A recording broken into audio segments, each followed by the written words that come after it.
Ladies and gentlemen, as we come to the closing session of the 14th edition of MEDays 2022, I'm honored and privileged to be given the opportunity to announce the Grand Prix of MEDays 2022.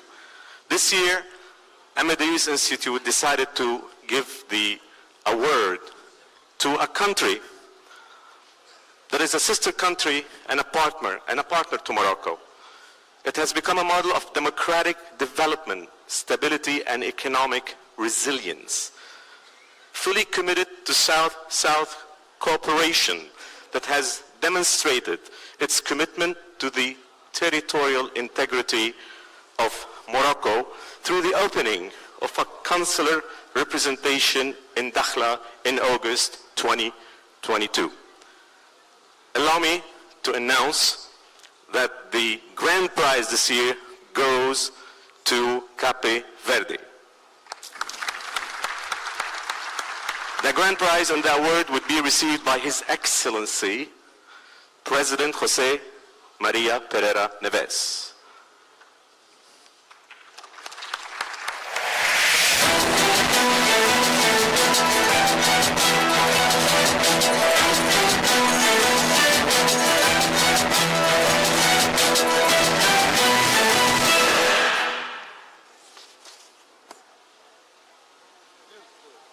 The award is presented by the President of MEDays, Mr. Ibrahim Fassi Fehri.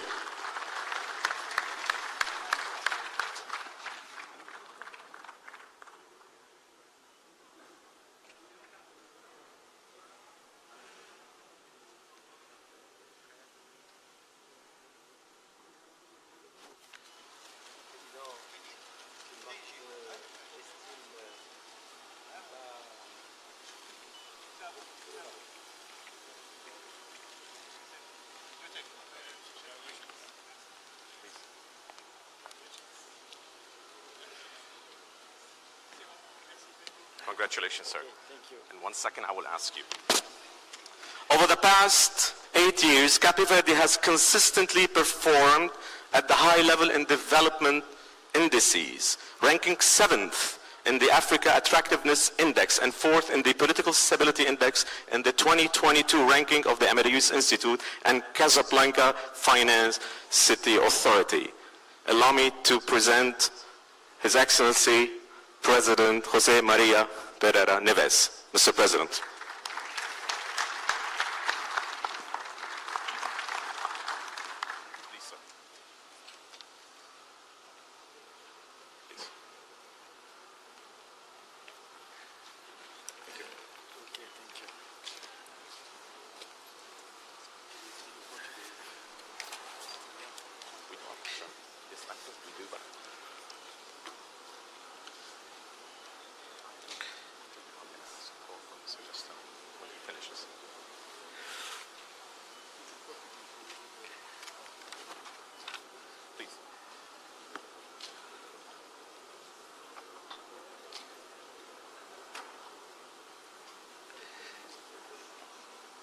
Senhor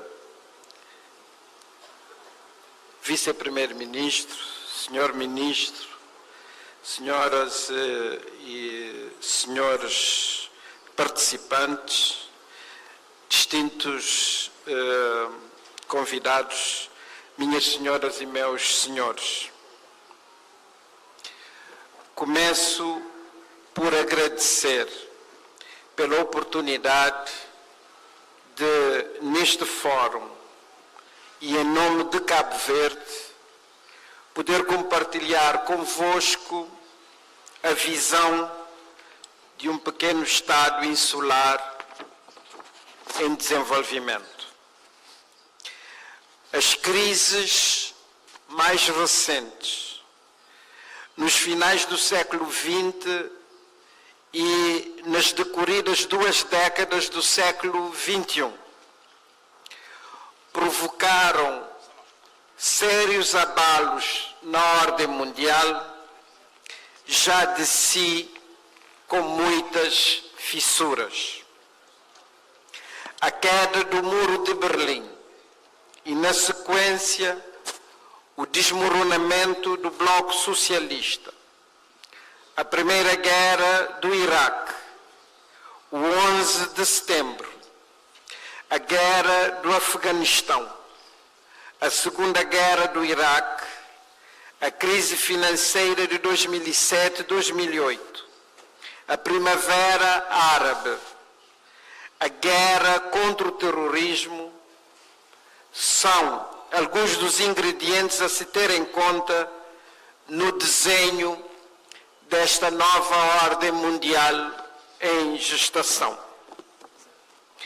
Para ser uma tempestade perfeita, há ainda que acrescentar as consequências da pandemia da Covid-19 e da guerra na Ucrânia, os efeitos catastróficos das mudanças climáticas, os focos de conflitos, um pouco por todo o mundo, incluindo o nosso continente, as migrações, entre outras causas. As inferências em África vão da insegurança alimentar às situações de conflitos e instabilidade, não raras vezes réplicas de choques entre as grandes potências e os respectivos aliados e Estados satélites. Apesar de uma ou outra experiência de sucesso e de alguma resiliência ao impacto da Covid-19, esta sucessão de eventos adversos apanhou a África em contrapé, revelando as suas fragilidades antigas, com muitos desafios relacionados com a governabilidade, segurança, problemas de terrorismo no corredor do Sahel ou ataques jihadistas, secessão, golpes de Estado, rebelião armada enfrentada pela Etiópia na região do Tigre, ou mesmo a pulverização da Líbia. Lamentavelmente, o retrato atual é o de um continente pouco relevante na cena internacional, que enfrenta problemas de insegurança alimentar, sem soberania sanitária e sem soberania energética. No caso dos pequenos estados insulares em desenvolvimento, como é o caso de Cabo Verde, as suas especificidades implicam desafios acrescidos e que demandam por soluções urgentes, pois são mais suscetíveis ao impacto de choques externos, econômicos, climáticos, geopolíticos ou de outra natureza, ao que se junta a impossibilidade de beneficiarem de projetos exequíveis apenas nos países continentais. É consensual a consciência da necessidade de mudança, tendo na mira o longo prazo e criando as próprias soluções para o futuro. Potencialidades e capacidades existem. Nós não acreditamos na maldição dos recursos naturais e nem podemos justificar e lamentar tudo o que corre mal como sendo fatalidade ou resultante de fatores externos. Somos detentores de reservas hidráulicas, petrolíferas, de gás, carvão e grande potencial solar e eólico. A África tem uma disponibilidade de 60% das terras aráveis do mundo e um clima favorável. Felizmente, O continente tem diversas experiências muito positivas que devem ser replicadas. Urge agregar o contributo de todas as sensibilidades políticas e sociais e colocar todos os recursos do continente ao serviço do desenvolvimento. Temos de investir nas pessoas e apostar fortemente no reforço e consolidação das instituições, na governabilidade e na boa governança. A população é jovem, dinâmica e talentosa. Já está demonstrada a capacidade para a produção de vacinas e outros medicamentos no nosso continente, o que pode indicar o caminho para a soberania sanitária, evitando as contingências atuais, como ficou patente durante o período mais agudo da pandemia da Covid-19. Ou seja, temos que ser capazes de transformar crises em oportunidades. O aumento de preços dos produtos petrolíferos, na sequência da guerra na Ucrânia, deve igualmente engatilhar medidas tendentes a se atingir a soberania energética.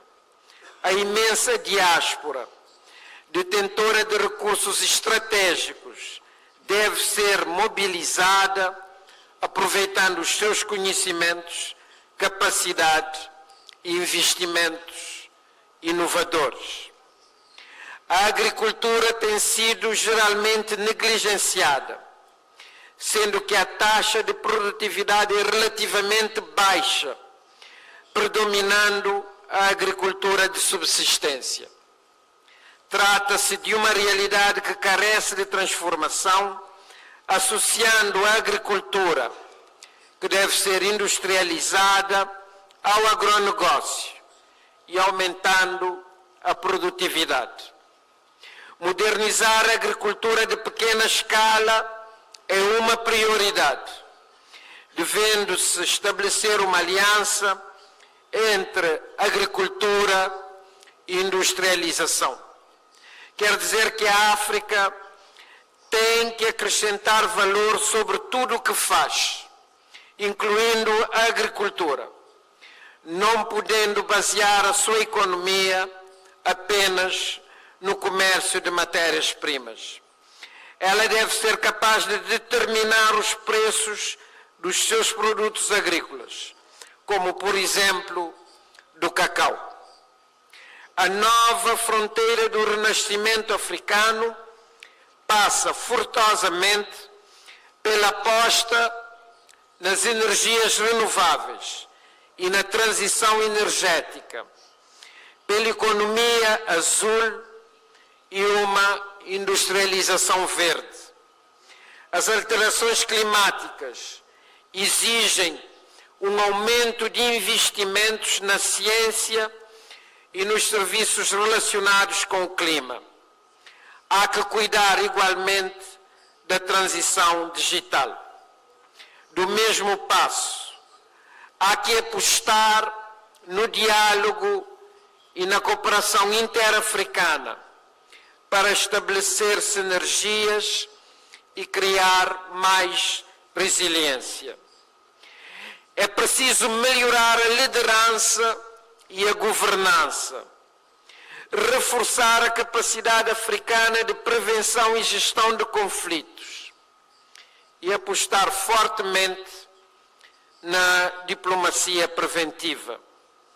Constata-se a necessidade de reformas profundas a nível dos diferentes países, de modo a garantir liberdade e democracia, ingredientes importantes para a paz e o desenvolvimento e a naturalização da diversidade dentro dos diferentes países.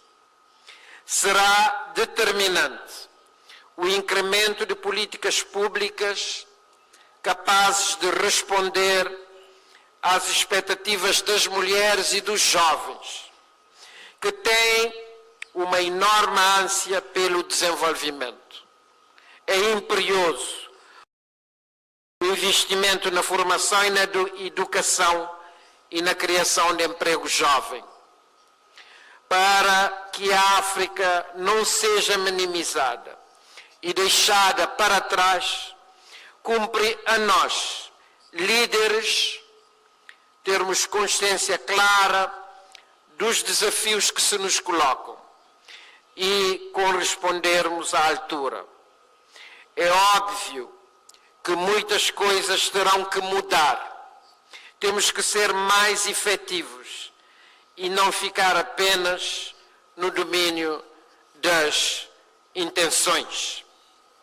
Para o cabal cumprimento da Agenda 2063 e da África que queremos, a África precisa implementar um sistema de governança multinível, com responsabilidades partilhadas e uma divisão de trabalhos com uma hierarquia de especializações entre a União Africana, as organizações regionais e os Estados-membros. A Zona de Comércio Livre Continental Africana é uma excelente oportunidade de reforço e consolidação da integração continental, capaz de impulsionar o comércio intra-africano, faltando, no entanto, a sua efetividade. Enfim, acredito que a África dispõe de recursos, talentos e imaginação para ser um dos mais importantes atores políticos e econômicos deste século XXI. Para concluir, diríamos que no período em apreço, essas crises provocaram uma transfiguração, tanto em África como no mundo, implicando, por isso, a ocorrência de mudanças globais e o rearranjo das placas tectônicas. Destaca-se a tendência de o grupo do G7 alargar-se para o G20, a ascensão de novas potências econômicas e a emergência dos BRICS. As Nações Unidas denotam necessidade de reformas, nomeadamente no Conselho de Segurança, de modo a refletir a realidade atual e a ter a África ali representada. É cada vez mais premente a necessidade do reforço do multilateralismo, pelo potencial que encerra na construção e entrega dos chamados bens públicos globais, quais sejam a paz e segurança, os direitos humanos e o desenvolvimento sustentável. Para terminar, quero agradecer ao Instituto MEDays pela forma calorosa como nos tem acolhido, a mim e à delegação que me acompanha, bem como felicitar pela excelente organização desta 14ª edição do Fórum MEDays e pela persistência e contínuo sucesso deste importante Fórum africano. Agradeço igualmente pela atribuição do Prémio MEDays 2022, que muito me honra. Julgo que mais do que um reconhecimento à minha pessoa, é um tributo à resiliência do povo cabo-verdiano. Bem-ajam e muito obrigado.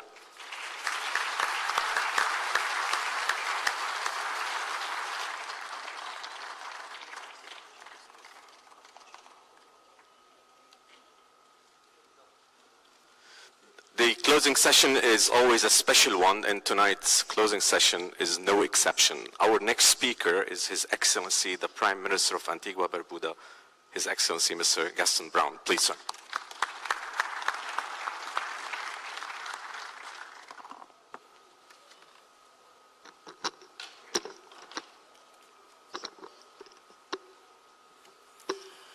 Thank you very much, Excellency, distinguished ladies and gentlemen, all protocols observed. I'm delighted to be invited to give closing remarks at this very important MEDays forum here in Tanger, beautiful Morocco. I would like to congratulate His Majesty King Mohammed VI for his leadership and the major diplomatic triumphs that Morocco has achieved in regard to the Saharan issue. Antigua and Barbuda continues to stand firmly in support of the Moroccan autonomy plan as the only plausible solution. Today, we live in a world characterized by crises, which incidentally are virtually all man-made. They include, but are not limited to, global injustices and inequity, political instability, terrorism, financial crimes, refugee crisis, climate change, and the pandemics of wars and disease. The resolution of these crises require a global commitment and all of society approach to resolve them. Resolving these crises require a form of creative destruction to replace these perennial crises, that is the old order, with new innovative approaches, the new order, that will result in a more just, equitable, peaceful, and sustainable global civilization. A new world order would require greater global collaboration and cooperation among all states, with the institutionalization of socioeconomic policies that are fair and equitable, providing for a more equitable distribution of wealth, and to significantly reduce or eliminate injustices to include poverty. There are sufficient resources on the planet to support the achievement of global sustainable development.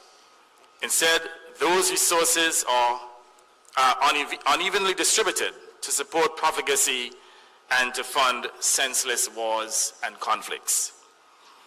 My articulation so far may sound utopic, perhaps misplaced, or even unimaginable.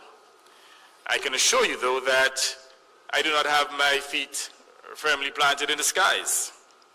However, I do not believe that we should limit our human ambition and endeavors for a better world. Our world is fast becoming a hell for many. Why can't we work collectively to make it a heaven for all? I'm sure we can. This type of egalitarian approach is the only sustainable way of creating a new world order, thereby replacing the rat race which we have created, of which the citizenry of the global south have been its greatest victims. Unfortunately, our global civilization has become uncivilized, requiring urgent realignment. Evidently, the quest for a fairer, more equitable and just world will have to be driven by a more unified global south, whose peoples have had to endure these inequities and injustices. This unification should be led by a more integrated Africa to include its Caribbean diaspora. The global south is endowed with all of the required mineral and people resources to make the necessary paradigm shift, to bring about a new equitable and just world order.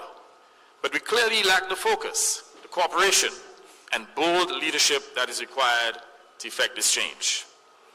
A more integrated global south with increased trade and investments could exert greater global influence and would be in a stronger position to effect the global changes necessary to sustain civilization, human civilization, and a good quality of life for all. I trust that the inspiring discussions emanating from this forum would result in a renewed focus and commitment for greater South-South partnerships in resolving these global challenges. The most significant existential threats facing us at this time are climate change, the war in Ukraine, and the lingering socioeconomic effects of the COVID-19 pandemic. While I outlined several crises affecting humanity at the outset, In the interest of time, I will only elaborate on the latter existential threats. If we could resolve these latter crises, the world would not become a utopia, but certainly a significantly better place for all to live. Climate change is the most significant existential threat facing all of humanity. While some progress has been made in addressing climate change, insufficient advances have been made. The Conference of the Parties, COP diplomacy, has tinkered at the edges of the problem for several decades, agreeing that there is an enormous problem, but failing to grab the beast by the horns and wrestle it to submission. Governments have been prepared to agree on rules, but in the absence of legally binding deadlines and penalties, they have been unwilling to implement them. Governments have also agreed on the measurement that will tip the world over the precipice to disaster. 1.5 degrees Celsius is the limit that all have agreed will signal the end of much of human existence and the land masses that we know today. Yet, climate diplomacy has failed to halt the unrelenting march to that terrifying disaster. Every year, the world creeps forward, polluting the atmosphere with emissions of greenhouse gases that gradually sink island nations and ancient civilizations, and that tear away at the coastlines of mainland states. The global community is now on course to reach and exceed that cataclysmic barrier of 1.5 degrees Celsius. Extreme storms, droughts, and floods are already occurring more rapidly and with great intensity in every part of the world, threatening the survival of many countries, especially SIDS. Undoubtedly, the rich countries will last longer. And they will last longer because they can buy the technology and build the walls and barriers to defend against the impact of climate change. But they will exist in a planet of countries stripped of their habitats and biological riches, a scorched and depleted world which will cause new tensions, new fears, new wars, and certainly new lawlessness. That is what future generations will inherit, an unimaginable horror, a scene of what we used to consider to be science fiction. But certainly, this is not science fiction. It is only a question of time, unless every effort is made to stop climate change by the world's polluters, whose own scientists are warning them continuously of the consequences of their persistent destructions. Evidently, the reality that climate diplomacy has failed is inescapable and compelling. This requires the global south, especially small island states that have been hapless victims of climate change, to up the ante in fighting for the protection of our planet and human civilization. We have no choice but to join in this collective effort. To this end, collectively, as the Alliance of Small Island States, AOSIS, at COP27, SIDS will be strongly advocating for compensation for loss and damage. The polluter must pay. In addition, several SIDS, including my own country, Antigua and Barbuda, plan to hold the world's major greenhouse gas emitters to account for their polluting thoughts by taking our cause to the international courts and tribunals to seek justice. Colleagues, these SIDS initiatives require the collaboration and support of all countries of the global south to effectively fight this deadly climate war that has been launched against us. And I now speak briefly to the issue of wars and pandemics. On the issue of global wars and pandemics, a close examination of their history would confirm that virtually all started in the global north. Yet the global south, especially small island states, are the greatest victims of pandemics, whether they are diseases, economic recessions, or wars.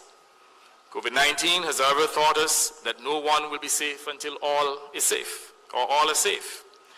The current war in Europe between Russia and Ukraine is a telling example. No nation will be safe as the war protracts.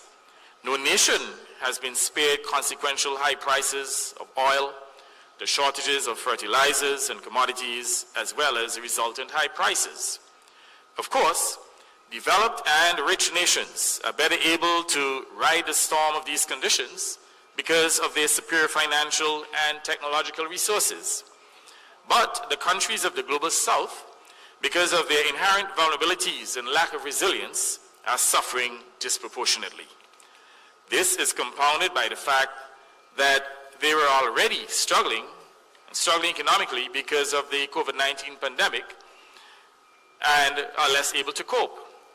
Not only have their peoples faced the high cost of imported inflation, but they have also had to incur increased borrowings to plug the hole of significantly reduced revenues caused by the global lockdowns and logistical disruptions of both COVID-19 and the war on Ukraine.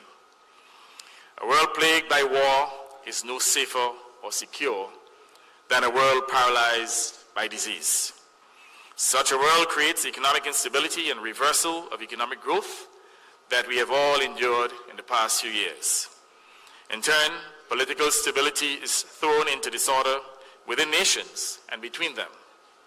The struggle for scarce resources produces further tensions and conflicts, depriving nations of the peace and tranquility that encourages socio-economic investments, tourism, and international cooperation. Vital official assistance required for development of poor and vulnerable states is directed at supplying expensive weapons and military support to one or other protagonists in conflicts. And we all well know that when these conflicts end, development assistance will again be sacrificed for the cause of rebuilding war-torn states. That is the reality that we have to deal with. The latter will happen particularly because the rebuilding will have to take place in Europe, which is part of the global north. I do not make the latter statement as a racist observation. I make it simply because it is true. There is a built-in position in the international financial and developmental institutions and in the international money markets that places a higher priority on safeguarding the well-being of Europe than is accorded to any developing region. So in terms of which order is in chaos, it is certainly not the order that has prevailed since 1947 that gives priority to the development of rich nations over poor and vulnerable ones.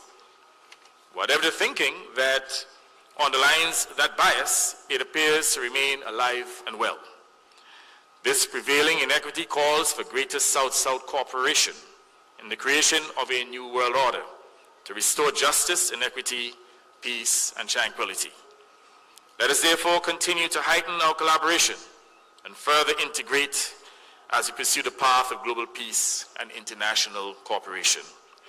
We must persist in demanding a new order for a peaceful and equitable world.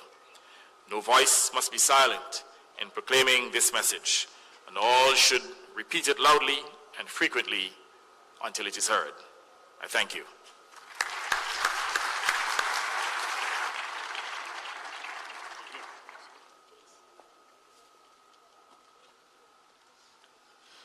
Our next speaker is the Moroccan Minister of Economic Inclusion, Small Business, Employment and Skill, His Excellency Yunus Sekouri. Would you please proceed to the platform? Thank you.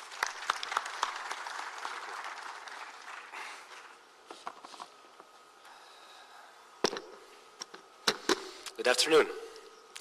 Bismillah ar-Rahman ar-Rahim, wassalatu wassalamu ala ashraf al-mursaleen. I'd like first of all to thank the organizers and Mr. Chair for inviting me to this closing ceremony and address this closing remarks. Warmest thanks go to His Excellency, Mr. President, also for the honor that he provides to all the Moroccan people by addressing the closing remarks from Cape Verde, an insular country, but who did very well with COVID-19, as we were discussing in the lounge prior to your speech here. And also thanks to His Excellency Mr. Prime Minister for his outstanding remarks also. And when I analyzed both the speech of His Excellency Mr. President and Mr. Prime Minister, and we have a very profound and deep analysis of the international geopolitical and economic situation, and of course all the prevailing new types of strategies that we will need to implement in a multilateral scope so that we can bring some courageous countries to put their efforts in common in order to try and bring some solutions in common, especially that the problems that we're facing today are definitely difficult to solve within the scale of single countries. I want also to say that we are very, we do definitely agree that the voice of the South needs to be heard. And I think that this is one of the DNA pillars of the Institute, of Amadeus Institute, and this is why we are very proud of carrying such an initiative from Morocco, but for and with our African friends and all our international friends. I have 2 or 3 major thoughts to share with you. It's a closing ceremony, so definitely I will not take much long time. First of all, I want to address what's happening from the perspective of leadership. Because countries are what they are. Means are what they are. International relations are what they are. The margin of intervention is not that wide. We can believe candidly that so many things would change, but it's not going to be the case. It has not been the case for the last years. And the problems are getting more complex. The stakes do not converge for so many nations, for so many countries. And we're definitely in the eve of a new era in the international relations. Governments should provide answers to the domestic questions that are getting harder, especially that democracy is hopefully getting more space within countries. The social demand is huge, especially after COVID-19 and all the complications of the crisis that we see. So, as governments, we need to provide concrete and practical solutions that we have to implement within the very short term and the medium term. One of the theories, the concepts that now try to find themselves, their places into the governing styles of action is the social state. We definitely need to be more social because there is more exclusion. But the question that we are asking ourselves is, what kind of social states can we provide? Especially that the means are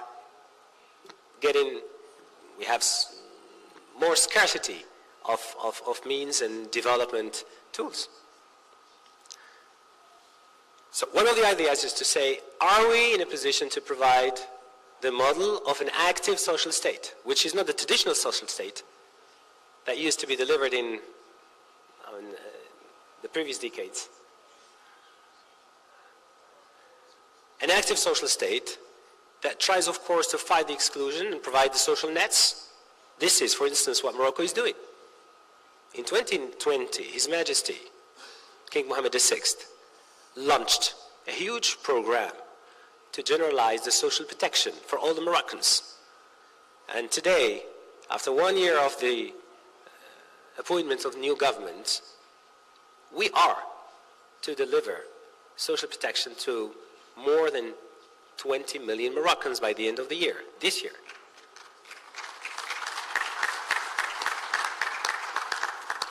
It costs a lot of money. We've been discussing the budget bail these last weeks. And one of the discussions we had within the government team is what kind of arbitrage, because one needs to choose You know that the social protection in Morocco is divided into two major systems. One is mandatory for all those who work. It's based on contributions. And the other one is for those who don't have the necessary means to contribute. So it's on solidarity. So one of the decisions was to bring all those who were in the solidarity system called RAMED to the mandatory system called AMO, Assurance Maladie Obligatoire, by the end of this year. So this is a second big achievement of this royal project within a couple of months. The other thing, within the social state concept that we're trying to implement, is to address all the populations which are not in a position to contribute in a steady pace, namely those who work but who are not working who don't earn wages, self-entrepreneurs. So we also address this population in order to widen the coverage of this social protection. Of course, we are addressing the question of social nets. It costs a lot, and the government has to pay part of the bill and to search for financial instruments of the other part of the bill. The other pillar of the policy that we're trying to develop, of course, is the social active state is a state that provides jobs to its citizens so that these citizens can earn their daily lives and make the lives. When analyzing what happened and what is still happening after COVID-19 and all these crises, we are definitely in a new era where the value chains are getting reorganized. Of course, Morocco has done a lot to be a key regional player in a couple of industries that create jobs, namely the automotive industry, the aircraft industry, the electronic industry. Now we're on the pharmaceuticals. And the idea is, what are we going to do to make sure we have enough private investment that will generate sufficient, decent jobs for all these YZ generations who carry a dream of the future. So we launched a huge dynamic on the private investment following His Majesty's instructions. And now we're in a position to have this new bail, this new law, after 66 versions that will be implemented and that covers all types of investments, including the very small businesses.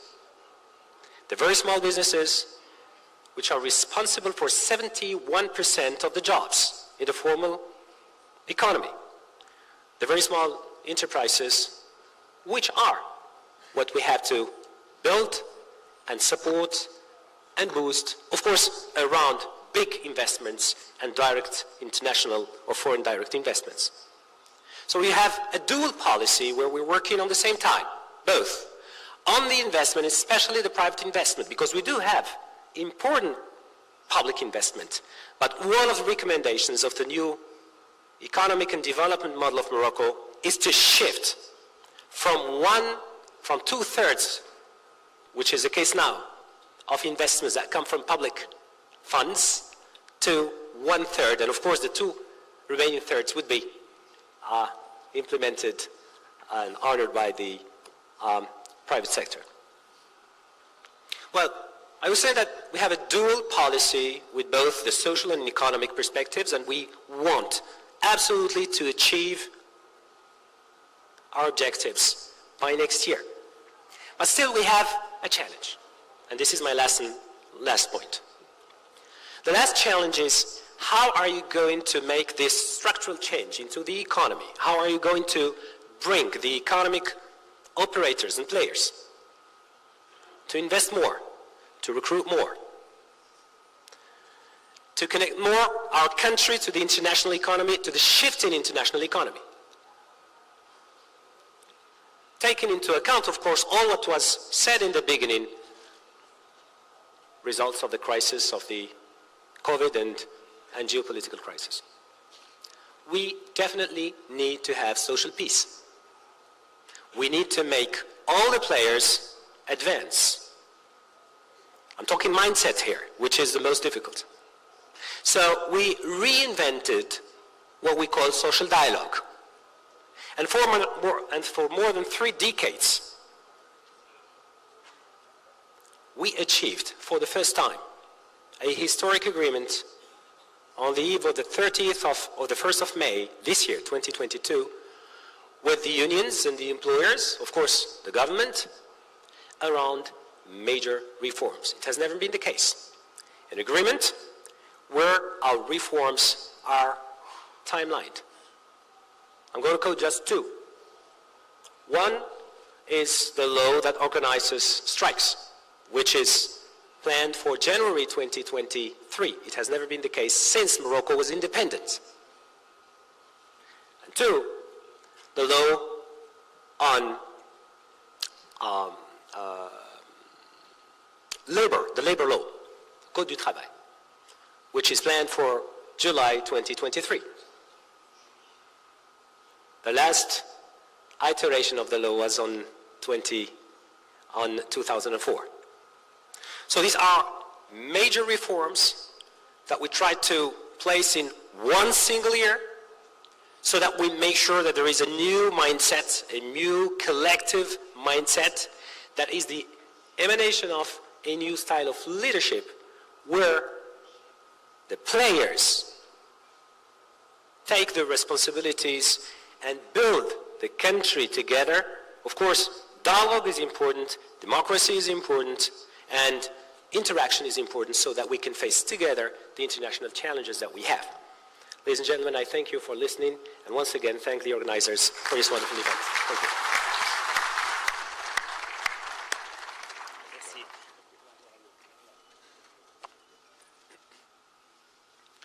Now with the COVID-19 pandemic contained and in decline, we keep asking ourselves, are we back to normal? I personally simplified it. The first time I feel we are back to normal is when I attend MEDays in person in Tanger. So this is, yes, we are back to normal.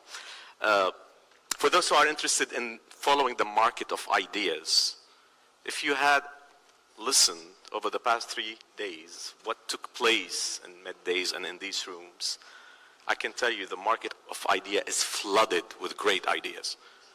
I would like to congratulate MEDays for this successful edition of MEDays 2022. And for that, it is time to hear from the person who supervises a wonderful team who put together all these special sessions, my friend Ibrahim Fassi Fehri.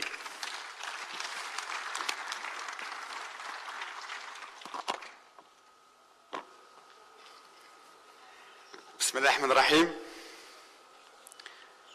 Monsieur le Président de la République du Cap-Vert,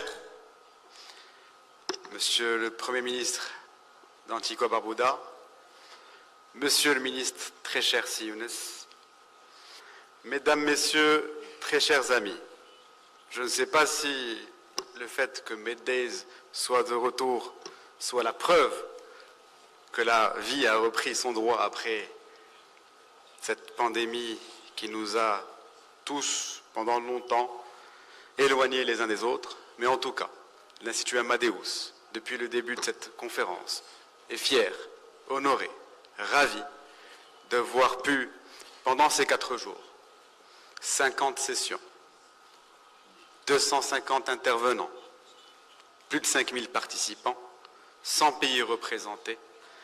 Amadeus est fier d'avoir pu, sur un certain nombre thématiques prioritaires, dans un contexte mondial bouleversé, Amadeus est fier d'avoir fait de nouveau le pari de l'intelligence collective. Je ne peux évidemment que me réjouir, après ces 4 jours, non seulement de la qualité des débats, de la pertinence des propositions émises, mais bien entendu, surtout, le fait qu'aujourd'hui, même après 3 années d'absence, 3 longues années d'absence, le forum MEDays, le forum du Sud, comme il l'est non seulement de par son nom, mais aussi de par sa représentativité, on peut dire aujourd'hui, en l'assumant, que le forum MEDays fait partie des plus grands forums internationaux. Le forum MEDays est un forum avant tout africain, construit par des Africains, pensé par des Africains et orienté vers les Africains. Donc je ne peux que me réjouir, bien entendu, aujourd'hui, de non seulement la qualité de ces débats, mais aussi de la pertinence des thématiques, mais aussi des propositions qui ont été émises tout au long de ces 4 jours de marathon de débat. Je ne peux pas, évidemment, en conclusion de ce forum, ne pas humblement et avec déférence remercier Sa Majesté le Roi Mohammed VI, que Dieu l'assiste, pour son haut patronage, mais aussi pour son soutien permanent au forum MEDays et aux activités de l'Institut Amadeus, ce qui est la principale source de fierté de notre think tank. Je voudrais également vous remercier, toutes et tous, vous qui êtes venus de plus de 100 pays pendant ces 4 jours, pour participer, enrichir, faire grandir et pleinement participer à la pérennisation de ce forum. Sans vous, ce forum ne peut pas exister. Et comme je l'ai dit en ouverture mercredi soir, Amadeus est également très fier, sur les 250 intervenants que nous avons reçus, d'avoir à peu près 50% d'intervenants qui ont l'habitude et qui constituent la famille MEDays de venir intervenir dans ce forum, mais aussi 50% de renouvellement de nos intervenants qui, je l'espère aussi, viendront enrichir cette belle famille qui se retrouve annuellement ici à Tanger, dans cette ville sublime, cette ville qui est à la fois la porte de l'Europe, mais aussi la porte de l'Afrique, pardon, la porte de l'Afrique, mais la porte vers le monde.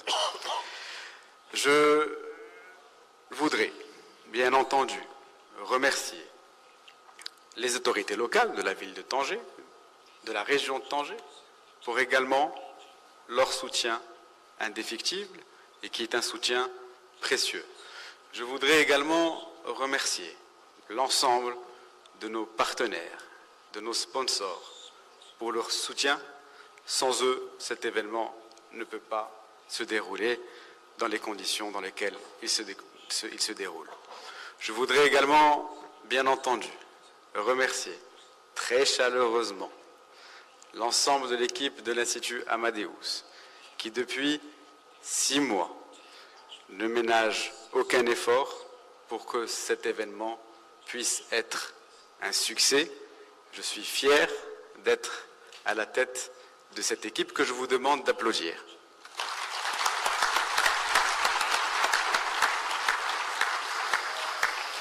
Alors, le forum MEDays, en quelques mots, pour en faire la synthèse de cette 14e édition, je voudrais retenir le mot-clé de cette 14e édition. Il me semble évident, pour avoir entendu beaucoup de vos interventions, que le mot-clé que je souhaite retenir ce soir devant vous, en clôture de ce forum, c'est le mot souveraineté, et souveraineté au pluriel.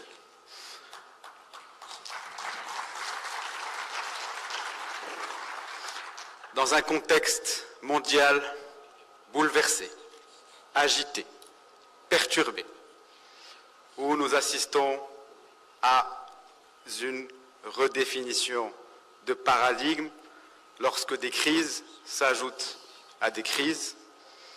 Les souverainetés, qu'elles soient économiques, politiques, industrielles ou celles des nations, doivent évidemment plus que jamais être mises en valeur.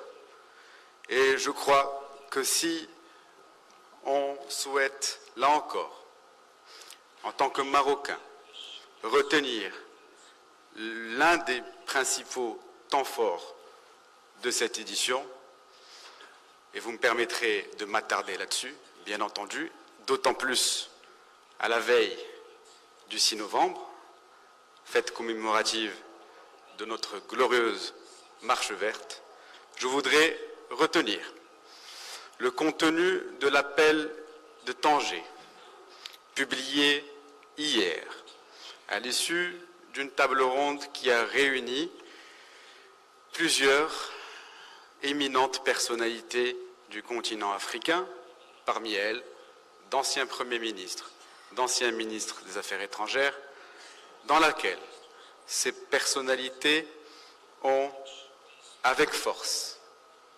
insisté sur la nécessité de la correction d'une erreur historique, d'une anomalie politique et d'une aberration juridique.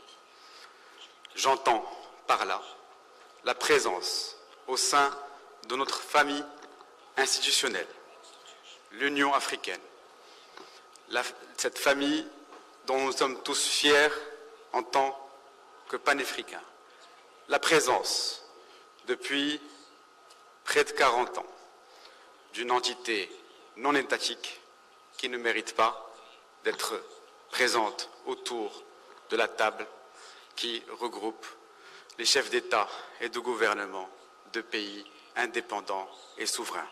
Cet appel, lancé par ces éminentes personnalités, est le point de départ d'un plaidoyer qui sera porté au plus haut niveau du continent par les personnalités signataires et par le groupe de contact qui a été désigné pour donc faire un plaidoyer auprès des chefs d'État et de gouvernement africains pour œuvrer dans les plus brefs délais pour la correction de cette anomalie qui perturbe le fonctionnement de notre famille institutionnelle. Et je ne peux que me réjouir que depuis Tanger, cet appel ait pu être lancé.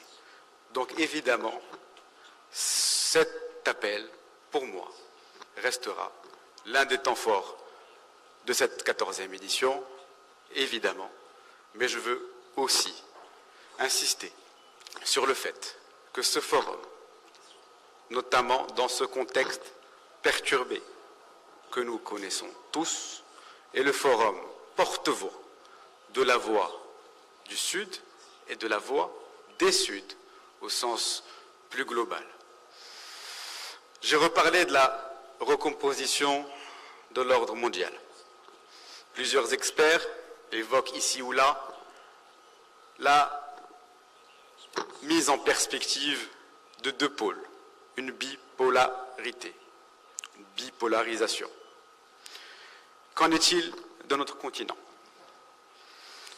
Allons être des suiveurs ou allons-nous décider de prendre en commun, en communion, en union, notre destin en main et pouvoir non seulement participer avec notre crédibilité au concert des nations, sans pouvoir, là encore, être perturbé par les décisions prises par nos partenaires. C'est nos partenaires, nous les respectons, mais la voix du Sud doit compter, la voix des Suds doit compter, puisque le Sud n'est pas un bloc monolithique, au contraire, mais il doit être homogène. Homogène pour qu'une multipolarité ou un multipôle puisse être constitué.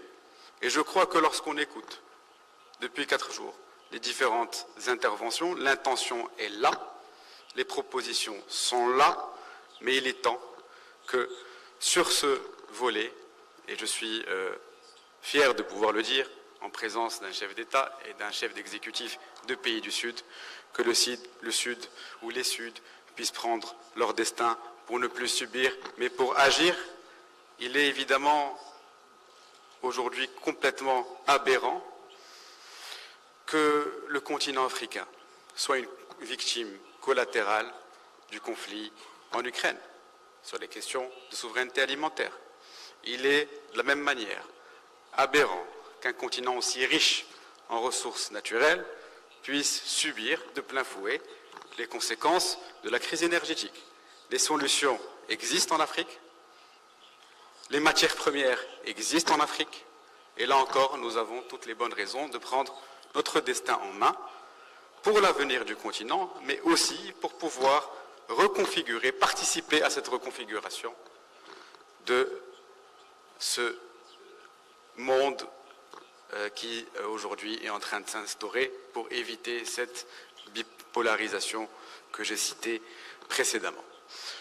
Donc voilà, je crois que cette souveraineté, le soutien à l'intégrité territoriale de notre pays, l'affirmation de la nécessité d'une souveraineté industrielle, économique, alimentaire, énergétique pour notre continent ou pour les Suds, ce sont les principales leçons à tirer de ces 4 journées de débats intenses.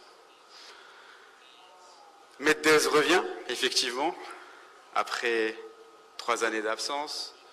Je crois qu'il revient avec force et nous sommes fiers de reprendre cette dynamique et d'être renforcés dans cette dynamique. Une tradition qui perdure depuis 14 ans, et les habitués de ce forum le savent, n'est-ce pas, Mouafaq?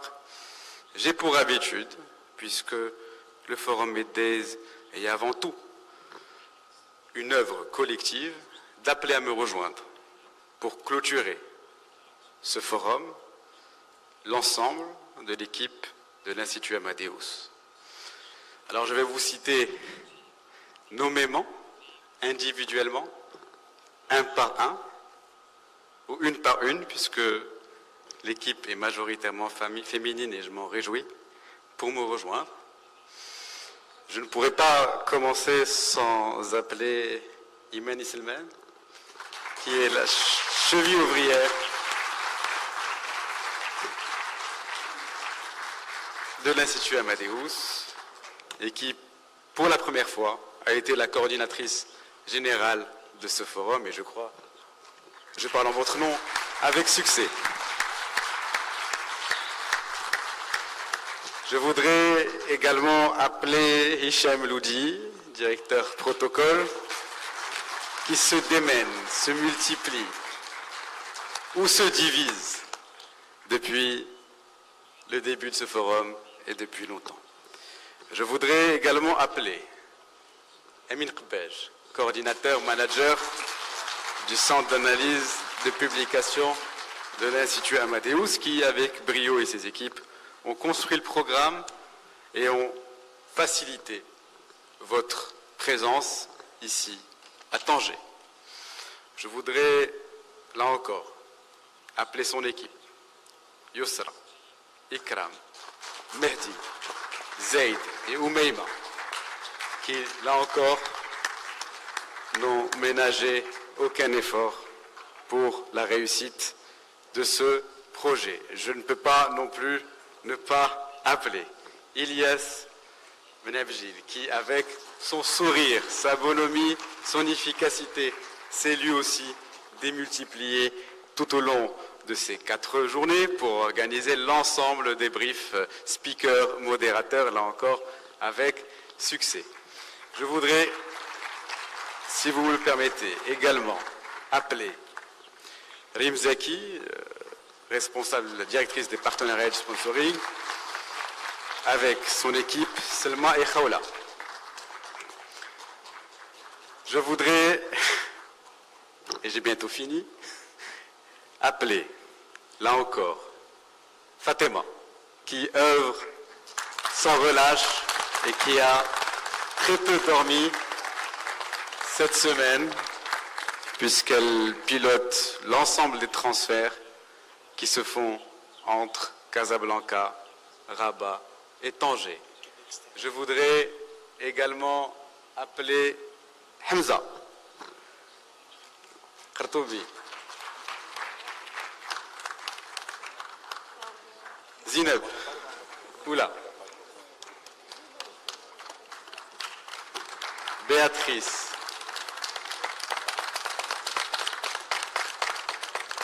Chakour,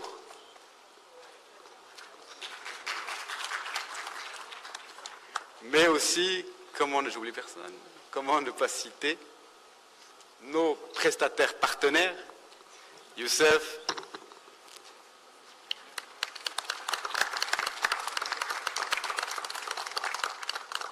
et Taha,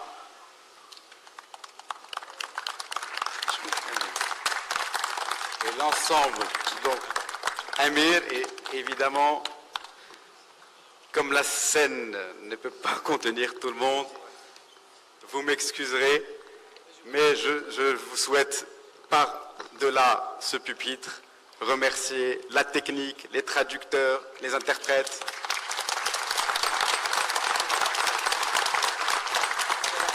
Serahimi et toutes les personnes qui, depuis 1 mois et demi, sont mobilisées sur ce terrain pour construire ce chapiteau malheureusement éphémère, mais qui aujourd'hui est une fierté pour nous, puisqu'il permet le déroulement pendant ces 4 jours de ce forum dans les meilleures conditions. Alors, merci. Bravo.